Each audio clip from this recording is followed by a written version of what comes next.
ಉತ್ತರ ಕರ್ನಾಟಕದಲ್ಲಿ ಶುರುವಾದ ಕಬ್ಬು ಬೆಳೆಗಾರರ ಹೋರಾಟದ ಕಿಚ್ಚು ದಕ್ಷಿಣಕ್ಕೂ ಹಬ್ಬಿದೆ. ಕಬ್ಬು ಖರೀದಿ ದರ ಹೆಚ್ಚಳಕ್ಕೆ ಆಗ್ರಹಿಸಿ ರಾಜ್ಯ ರೈತ ಸಂಘದ ನೇತೃತ್ವದಲ್ಲಿ ತುಮಕೂರು ಜಿಲ್ಲಾಧಿಕಾರಿ ಕಚೇರಿ ಎದುರು ರೈತರು ಪ್ರತಿಭಟನೆ ಮಾಡಿದ್ದಾರೆ.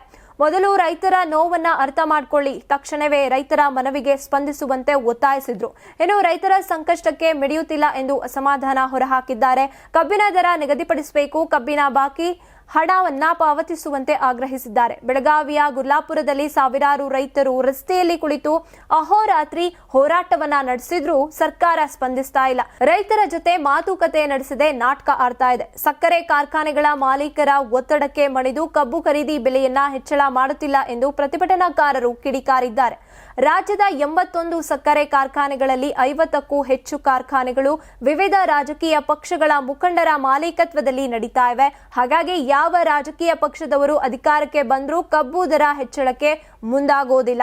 ಇಂತಹ ಸರ್ಕಾರಗಳಿಗೆ ರಾಜಕಾರಣಿಗಳ ಹಿತ ಕಾಯೋದೇ ಮುಖ್ಯ ಆಗಿರುತ್ತೆ.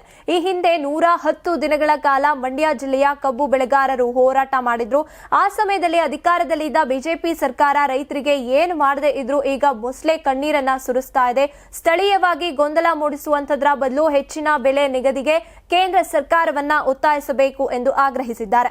ಇದೇ ವೇಳೆ ಹುಳಿಯಾರು ಪಟ್ಟಣದಲ್ಲಿ ಕಸ ವಿಲೇವಾರಿ ಘಟಕ ಸ್ಥಾಪಿಸಬೇಕು, ಸಂತೆ ಮೈದಾನದಲ್ಲಿ ನಡೀತಾ ಇರುವಂತಹ ಸಂತೆಯನ್ನ ಎಪಿಎಂಸಿಗೆ ಸ್ಥಳಾಂತರಿಸಬೇಕು, ಅಗತ್ಯ ಮೂಲ ಸೌಕರ್ಯ ಕಲ್ಪಿಸಬೇಕು ಅಂತ ಒತ್ತಾಯಿಸಿದ್ದಾರೆ.